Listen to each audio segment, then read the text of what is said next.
Hey guys, what's good, what's happening, and what's going on? I can tell you what's going on with me. I'm starting a print because I had a failed print last night. Son of a bitch. Yeah, totally tried to print some Senko molds. I think I may have shown this on the video prior, a long time ago when I was talking about 3D printing. And I designed them on Tinkercad or whatever. Well, they're finally coming into fruition. I decided to revamp the mold to be more pourable. And we're basically going with 3 Senkos that I can top pour because I don't own an injector. And yeah, let's just say I had to redo the freaking print because something weird happened last night. So it was printing away and it was looking great, and I kind of had the infill set really high and that wasn't smart. So it said it was going to take 24 hours to print. So I was like, all right, cool. Started at 8, it'll be done at 8 o'clock tonight. So I went to bed, woke up this morning and was like, wow. Why isn't it working? It's like, it's no different than last night. And I didn't even think about, taking a look to see what was going on. So I went to work and I came home and the printer said it was done. I was like, okay, cool. But all I had on the print bed, did I already throw them out? Yeah, I already threw them out. Should have kept those. I didn't realize I was going to vlog about it. All I had on the bed were these. That's it. You can see the bottom of the worms, maybe. But that's all that was on the bed. Turns out what happened is the filament broke off in the extruder. Or not the extruder, but in the gear drive back here. So rather than dropping filament, the head was moving around hot, doing nothing. This end of plastic was stuck in the tube. There was nothing pushing on it because she snapped. You can see that there was the end that was in the hot end. She's nice and fine. And this end here looks all friggin' chewed on by a northern pike. That's what broke. So that's kind of fun. So that cost me some time. I'm not printing out a thing. Wasn't planning on pouring Senkos tonight, but I kind of do want to make some power bait clones using some salt. And I know I watched that video last night of World's Worst, where he was comparing Senkos.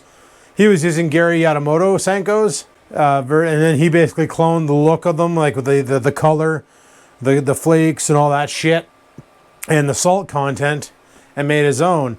So what salt does is, they say in the water, salt hits the water and it lets off the smell of a dying bait fish, of blood. Fish smell it and they smell blood. So they come running in. And then they see this worm fluttering down and go, that's what's bleeding, I'm gonna eat that. So then they strike it. So it doesn't cause them to hang on longer, it just makes them strike faster.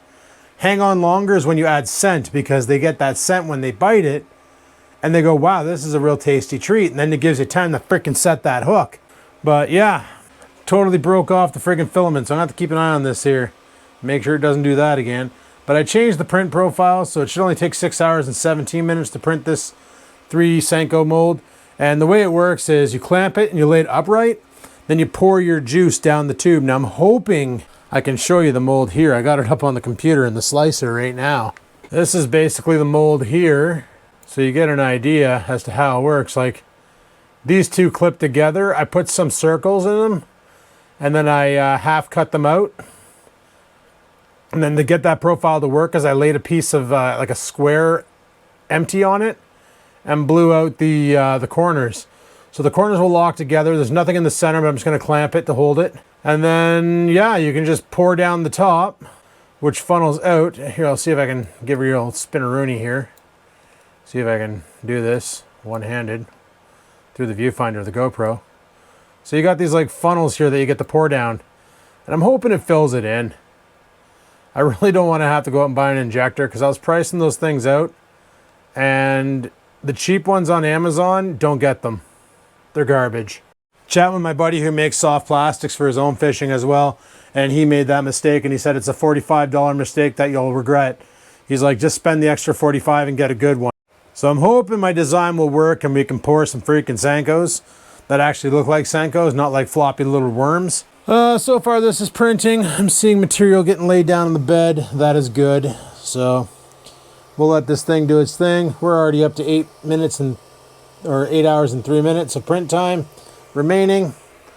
So like I say, we'll let it do its thing and then we'll check on it later. But I'm thinking, I don't know what I'm thinking. I'm freaking tired. I didn't sleep well last night at all. It's freaking hot in there. I wanted to get out of there and come downstairs where it's a little cooler. It's a beauty day in the Bay right now. It's about 8 degrees Celsius out, and you can see there's like sun shining, and I got to get Bender out and just mow that shit. That could be a weekend project. This weekend almost got kiboshed, but it ended up not getting kiboshed, and I appreciate that big time. Kind of want a weekend to make videos and just have a good time and enjoy some life. I did, however, come home to a dog who totally shit on my carpet today, so that's what those brown streaks are. He shit on them. Shit on the car. I get in the door. I walk in the door. I don't even look at the house. I walk in the door, tie him off, let him outside, bring him back in the house, let him off leash, and he steps in that one and piles it in the ground, steps in that one, piles it in the ground. There's a great big coiler here that he dodged. Like, freak sakes, man, I thought we were over this, but apparently we're not. I honestly don't know what to make a video of today, so I'm just going to ramble on for a bit, because it's been a while since I did a walk and talk. Got some shit in the mail. Got some exclusive deals here from Subway, because I eat there all the time. I never eat there. I hate Subway. I think McDonald's is more healthier than Subway, to be honest, with all the friggin' carbs in their bread and MSGs they put in it. The only reason why I know they put MSGs in it is because if Nikki eats a Subway, she nearly dies to death, and she's allergic to monosodium glutamate. But looking at this, it's like $7.49 for a select footlong. I remember when footlongs were $7.49. Honestly, how much is a Subway now? Like 15 bucks? Probably from inflation. You go there to feed a family of 3 and to drop 50 bills. Got a Canadian Tire flyer here, but I would do a flyer day with it, but frig sakes, it expires after this video comes out, so who cares? That'll be a good fire starter for next weekend when Nikki comes down. What's this? Why wait for renewal time to see if you have the right auto insurance? I do have the right auto insurance. It's the house insurance, that's kaif. Then I got a Capital One MasterCard, limited time offer. All right. What's this? That's just the water bill. Still waiting for my license. I got my health card, but I never got my license in the mail. That's pretty whack. Unless I did and I just didn't notice it. Probably pay more attention to what comes in the mailbox. What's this? Are you interested in the value of your home today's spring market? Somebody else wanting to buy my house. That can go in the fire pile. What's this crap? Maybe I got it and I don't even realize it. Because I've been walking around my temporary for a while now, and pretty sure that's going to expire soon, and I'm going to need the actual hard copy. I might have to go to Service Ontario and be like, Keska frig, where the hell's my license? That's from TD. That's from TD. You invest money and they just send a whole bunch of dead trees to you. TD, water bill, TD. I'm a fire starter. Oh, what's in here? Okay, what's this? Nothing feels like hard plastic, so what are you? Important documents enclosed. It's got my address on it, so the hell is this? It looks like something for taxes, but it's just got a whole bunch of zeros on it. I don't know what this is for. I don't know who this company is. XXVI Holdings. Is this YouTube? This could be YouTube. It doesn't say that I paid taxes though. It doesn't even show the income that I made off of YouTube. That's freaking weird. Did I just step in dog shit? No. I don't understand this. This makes no sense. I know they're withholding money for income taxes. I don't know. Whatever. And what's this? This is spread the love to your family and friends with goodfood.com. I hate these friggin' things.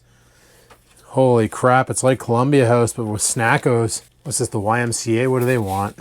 Really? You're looking for donations? You charge enough for your freaking nonsense and bullshit. I don't think you need donations. I think you need Jesus. Okay, what the heck else is here? First Line Mortgages. I gotta bring these things to Joss. They're chocolate coffees. I won't eat them. This shit right here. This right here is how you get into trouble. This is called a third-party lender. Loans up to $75,000 that help rebuild your credit, all right? They don't tell you what the interest rate is until you go in there. Then you go in there and you sit down and then they ask you for some information. You give them some information, they run your numbers and go, okay, we can approve you for a loan for like, for me it was like $23,000. I was like, okay. And then they're like, so you only had to make the monthly payments. It was bi-weekly payments of like $450. It was like for like, I think it was like 20 years or something like that. I was like, holy shit. No, me okay. Oh, but it's an open loan so you can pay it off at any given time you want. And I'm like, no, I'm good. I'm good. I'm really good. Did the math on it. It was like 43% interest. I thought that was illegal. And then here's another company, friggin' Fairstone, another one of these Shylock operations. So that can go into the fire pit. Got some McDonald's coupons here. I don't even friggin' eat McDonald's, so that's a waste of a tree. What kind of coupons though? What kind of deals you got here? Nikki eats a lot of, well, her son eats a lot of McDonald's. Maybe I'll give this to her. Are they expired? Oh, well, shit, that... They call it an easy peel, and you totally heard me rip the packaging. Oh my God, McDonald's, get your shit together. Jesus, Murphy. You had one job. You would make this an easy peel. You know what? Are these expired or... Where's the expiry date on these? These are not expired. Then I'll give them to Nikki and she can use them for her son because her son likes buying like burgers and stuff. Big... Really? 2 can dine for $12.98. That's not too bad actually because McDonald's is pretty expensive right now. Redeemed at kiosk. I am really not seeing from May 21st to April... Wait, March 21st to April 18th. Yeah, these are fire. So I'll put that in the fire pile. That loans can go in the fire pile. Oh yeah, my hydro bill. Okay, that's paid. That can go in the fire pile. What's all this shit? Isn't this exciting? I'm going through my mail on a YouTube video. Okay, this was my health card, right? No. Okay, that can go in the fire. What's this? That can go in the fire. This is another Fairstone thing. Fairstone company. I don't know which one of my friends signed up for it, but I'd like to have a talk with them because I totally get that shit all the time now. Oh, well, I get why I get that shit though. I kind of went in there and that's I didn't go to the other one there, City Financial. I went to Fairstone. I was like, all right, you know what? You sent me this card. Let's go see what kind of a Shylock operation you guys are running. That can all go in the fire. What's this TD thing? Asset management. Oh, I already talked to her about this. I'm just waiting for her to talk to me back. Oh, more McDonald's coupons. Earn 2 times the points. I don't even earn any of the points because I don't shop there. All right, this is all fire pile. We're gonna have one hell of a burn next weekend. It's gonna be great. Just get a bucket or something, put all that shit in it. But yeah, I was thinking for tonight I was gonna go out to the garage and do some cleaning, but then I was like, holy frig, man. I don't even know how many hours of sleep I got last night. I can't even find my phone right now. I'm so freaking tired. But I was gonna go out to the garage and start shredding, going through that shelf where the skill saw is and try and find a new spot for it. You gotta move. Get up. I want to pace. Big sakes, he just lays down right where I want to pace. But I was gonna go out to the garage and do some cleaning, but man, I'm bushed, boys. I'm bushed. I don't even want to put on a workout tonight. I just want to sit around, watch some YouTubes and go to bed. Like, I'm friggin' done. I'm just waiting for the sun to go down so it's dark and then I'm gonna go pass out. Today was a brutal day. One of the guys called in sick and he had like 10 tickets assigned to him, and people were, well, the tickets who they belonged to were calling in and asking for escalations because nothing was getting done. So my team lead reached out to me and said, hey, can you look at his tickets? I noticed you don't have many. I only had 2. And I'm like, I got to remember to ask how many tickets, because this is not the first time they've done this to me. And I said, yeah, sure, dump him in my bucket. All of a sudden now I went from 2 tickets to 12. He had 10 tickets on his hands. So I literally just cleared them all, fixed everything. And then that was brutal. Like, one of them was like, I literally had to concoct a fix for it because it didn't make sense. Literally, it was about OneDrive. So get this, the client signs into OneDrive and it's generating this error message. 0x400, I think it was 0D, it was like A0DE or something like that. So I'm like, okay, normally with an error code, and it's like, of course, typical Microsoft, something went wrong. Contact your administrator and quote this number, and the error code. So naturally, it would just jump on Google and type in OneDrive error code, blah, put it down. And then it would come up to a OneDrive troubleshooting page and explain, okay, the reason why you're getting this error code is because of some situation. Sometimes it's because there's a problem with the system cache, or OneDrive itself is corrupt, or it's trying to write to a folder that's corrupt, or that was on a hard drive that's no longer there. I've seen that one before. Some of our clients have laptops with twin drives. So they have a C drive and a D drive, and they move their OneDrive to the D drive because the C drive is like the OS drive, but then the D drive is a platter drive, and sometimes the platter drive shits the bed. So their OneDrive throws that error message because, well, it's writing to a drive that doesn't exist anymore. So, and then you're like, oh, then you do the work and you're like, oh yeah, that hard drive's kind of fried.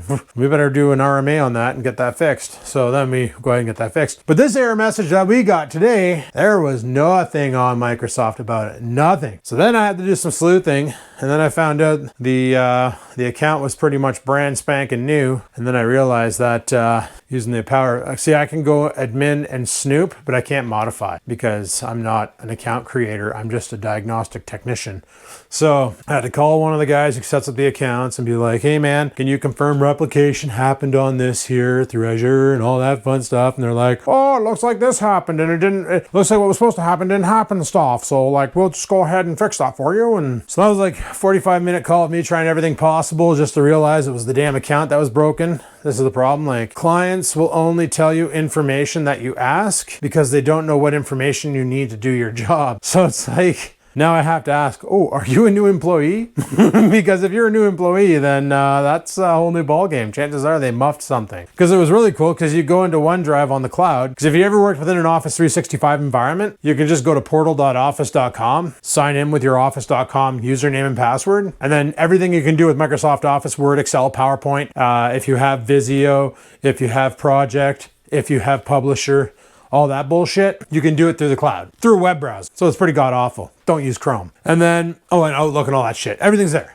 The entire Office suite and OneDrive. Everything saves to OneDrive as well. It will not save to the local hard drive. So if you want to work on any documents, save them in your OneDrive, good to go. But we went into the OneDrive on the cloud and it was doing this really cool thing where it would like sign the client in, sign them out, sign them in, sign them out, sign them in, sign them out, sign them in, sign them out. And I was like, whoa, I've never seen this before. This is very cool. I've never, and then she's like, I'm glad you're excited about it. And I'm like, well, no, it's like, you don't understand. Like every day, it's like the same. The reason why I can easily fix things is a lot of my job is the same tickets. It's the same troubles coming in. So it's like me pouring those worms yesterday. I started off shaky and making a mess, but in the end, I got really good at it. I was getting really good at pouring, but then I ran out of plastisol and it was kind of making it rough. But I digress. The more you do something, the better you get at it, the quicker you can get it done. It's called experience. You know, it's like video games when you level up. The more you swing a hammer, the better you're going to be at swinging a hammer. You know, the more you chop trees, the better you're going to be at chopping trees. The more you split wood, the better you're going to get at splitting wood. The more you troubleshoot, the better you're going to get at troubleshooting. Especially if it's the same damn thing over and over and over and over and over again. So that's basically why I was excited, is because this was a whole new problem that I really had to put my brain to work. Usually I just put the damn thing on 15% idle and then just, you know, go through the day. But I was able to finally figure that one out and fix it. So that was pretty cool. And then there was a couple others that were not quite doozies, but that were pretty up there. And yeah, got those all figured out and good to go. So I cleaned all up his tickets. So if he comes back to work tomorrow, unless he's out with COVID, if he's out with COVID, he should probably let us know, because I was kind of in that tech lounge yesterday when he was working, and he was working the tech lounge yesterday, and I had to go down and get my USB cable because I forgot it, and I needed to charge my phone because I forgot to do it the night before. Good job, Adam, you freaking brainiac. And that brings me to the next reason why I don't want an electric car. Holy crap, the amount of times I forget to charge my phone. Can you imagine the amount of times I forget to charge my car? Calling sick to work. Yeah, I can't come in today. I kind of forgot to plug my car in last night. Like in the winter, that's a valid excuse because it won't start. Well, my truck always starts because she's a trooper. But in the summer, it's like, imagine I forgot to charge my car last night, so I can't drive into the office. Yeah. That's going to be a thing after 2034 when we're forced to use electric vehicles. I just hope there's an EV conversion kit, because I'd love to keep the Trans Am and just gut 305 and put in some Elon Musk Tesla power into that hood. That'd be ballin'. 1988 EV bombing around in a Trans Am, cranking Aerosmith and Def Leppard and some Poison while scooting along like a Jetsons car, or whatever the sound they make. Yeah, I dig it. I grow a mullet. No, I can't grow a mullet. Who am I kidding? I can only grow a freaking huge afro. That's why I keep this shit short, because if I grow a huge afro, people make fun of me and I get sore in the heart area. I don't like being made fun of, guys. Really, I don't. But yeah, like, I don't know. I don't really mind the whole electric car concept. I think it's actually kind of a cool concept, but we got to get on battery technology before that's even a viable solution, because we're still rocking technology from 1965. Like, we need to pick up the pace. I think that's when lithium ion was invented. It's been a while since I Googled that. Speaking of Googling that, we can Google that right now. What year was lithium ion technology based? 1991. On the website ScienceDirect.com, they say, following cathode research performed by a team led by John Goodenough, in 1991 Sony released the first commercial lithium-ion battery. Oh, there we go. People also ask me, when was lithium-ion invented? Want to hear the answer? Sure. According to Wikipedia.org, a prototype Li-ion battery was developed by Akira Yoshino in 1985, based on earlier research by John Goodenough, M. Stanley Whittingham, Rakid Uzami and Koichi Mizushima during the 1970s to 1980s. and then a commercial Li-ion battery was developed by a Sony and Asahi Kasei team led by Yoshio Nishi in 1991. Huh. The more you know. But we're like rocking 31-year-old tech over here. Like, come on, guys, like step it up. The problem with lithium ion is it's great in the summer. She'll rock all day, you know. But come the winter, when she hits like minus 20, lithium ion just comes apart. She destabilizes in the cold and can't hold the charge. So that's a big problem up here in the north. Like, imagine that. You're like trying to drive your car and you only get like, you full charge it and you take off out of your garage and you go from 600 kilometers down to 12. That's not feasible. That's not a solution. On top of that, how much does it cost to charge those sea suckers? You know, like, are we just trading out one expense for another? And then on top of that, if you're charging your car, what are they going to do? Okay, well, gasoline's not a thing. The government's not making freaking 15 cents a liter off of that. So what do? Turn around and start adding kilowatt charges to the freaking hydrometer because they got to pave the roads and stuff? Or are they just going to make up a new freaking tax? Well, turns out apparently the rumor has it that they are going to be making a new tax to pick up the sticker law. Remember I said they dropped the sticker and they sent me $240 in the mail, and I went out and bought a Google TV with it that I haven't put up yet because I have no idea where to put it because the one TV I was going to replace it with didn't break. It just wanted to be stupid. Well, the rumor has it that they're going to be starting this new certification. Every year you've got to bring your vehicle in and get it certified. Now I already know for 100% fact the Trans Am will not get certified. There's no if they e-test that thing, man, she's gonna blow over like no other. She is going to freaking throw carbon and NOx like a bastard. Frig's sakes, I'm driving it and she's burning oil for fun. Like, there's still an oil smell. I'm wondering if it's the rear seal on the motor just spitting it out right on the friggin' exhaust on the Y pipe or something. I have no way to check that because I don't know how to check that because I'm not good at checking things because I have no idea how to look for that stuff. But yeah, when you're driving for a while, you get the smell of burning oil in the car. But I checked the oil dipstick and she's still showing full, so it's obviously not that bad of a leak, but it's enough to make a stink in the car, so that's kind of gross. Only when you roll the windows down. Now that's why I was questioning if it's the PCV valve, but I'm venting that PCV no longer to atmosphere. I'm venting it to the airbox. So I should actually check the airbox filter that I put in last year, because if she's looking like charcoal now, like if it's friggin' blacker than coal, then that means that the PCV isn't PCVing and she's just dumping the friggin' crankcase vent right out into the airbox. And if that's the case, then probably a simple fix is get a new PCV valve, slap it in, call her a freaking day. But I don't even feel like doing that tonight because I'm so freaking tired. Right now, pacing around, that's about all the energy I got, and I can barely even do this right. Like, I'm all over the place right now. I'm surprised I haven't stepped on the dog and made him yelp yet. Yeah, I got to get to bed at a decent hour tonight. It's already 7 o'clock now. I literally got home at 4. Nikki called while I was taking a poop. We chatted for a bit. I was talking to her about how my buddy literally was making, like, okay, worm oil. Yeah, I wasted my money on it. I know.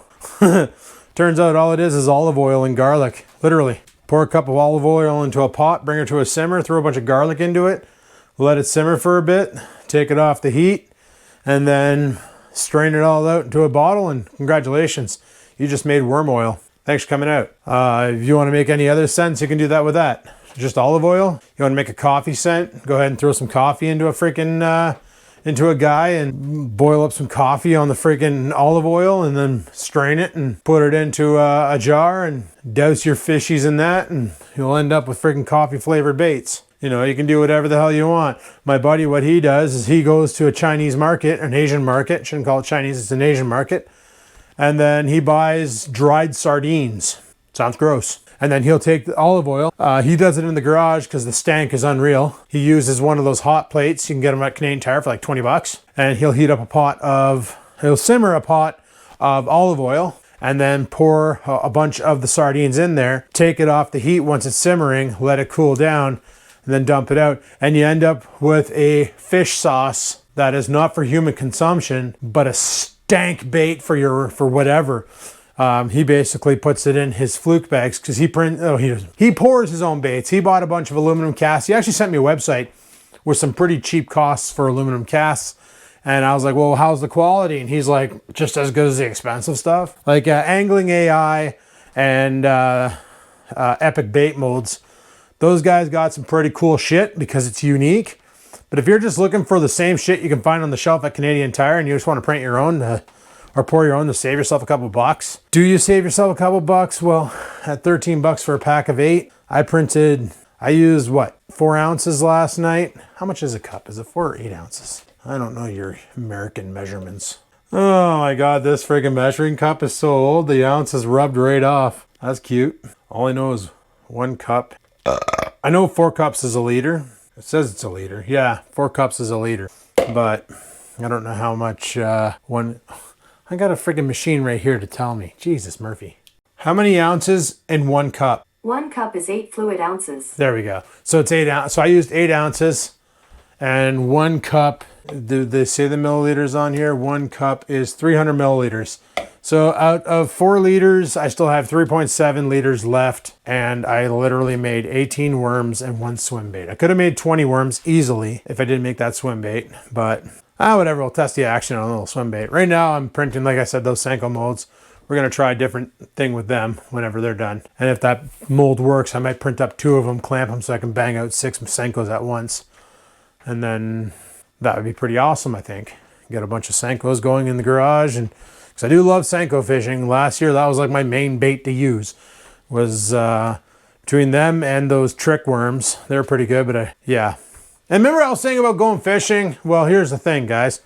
I talked to an MNRF officer today. I got into it with the boys last night because they're like, I told them, I said, well, listen, we're in zone. I looked up zone 11 regulations. And the only thing that's all season that you can catch out of Lavaz River is catfish. Bass, pike, walleye, perch is all year. You can catch perch if you want, but I've never seen a perch in there.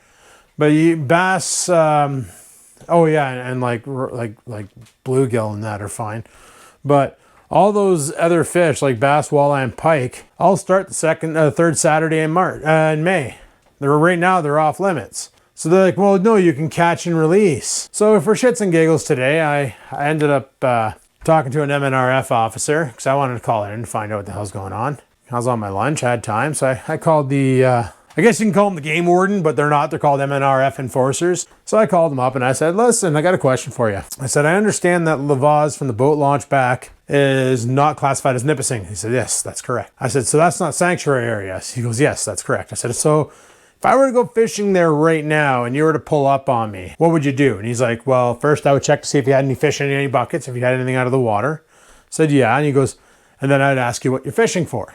He goes, if I see you have a bucket there, then I'm gonna nail you because you have an intent to poach. But if you're just fishing, he goes, depending on what I see you're fishing with, he goes, if you're fishing with catfish bait, obviously you're going after catfish. If you catch a bass while you're fishing for catfish bait, well, whatever. He goes, I said, so what if I was fishing, say, crankbaits or jerk baits? And he's like, well, you're not gonna catch a catfish with that.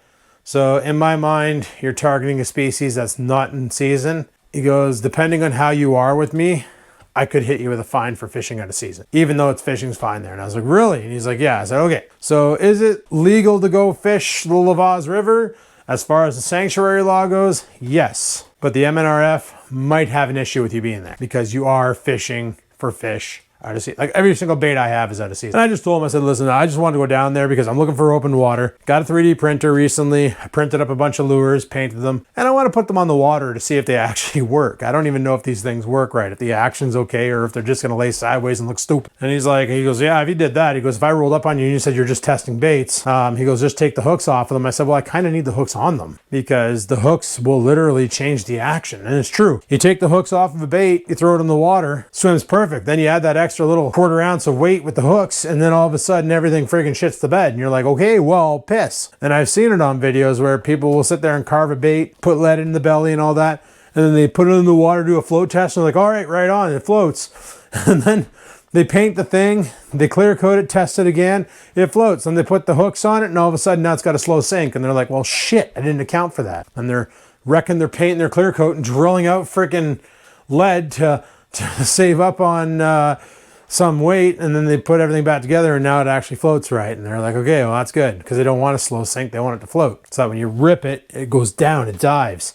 Then it goes back up to the top like a dying fish. Anyway, I've been rambling on for a while about nonsense and bullshit, so hopefully you enjoyed this video because it's been a while since I made one of these rambling videos.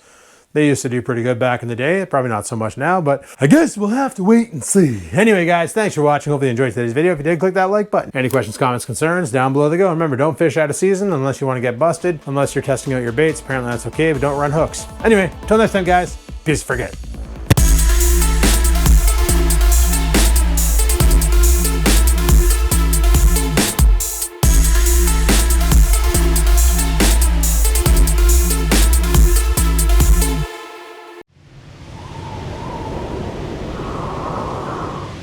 Sit, stupid, sit.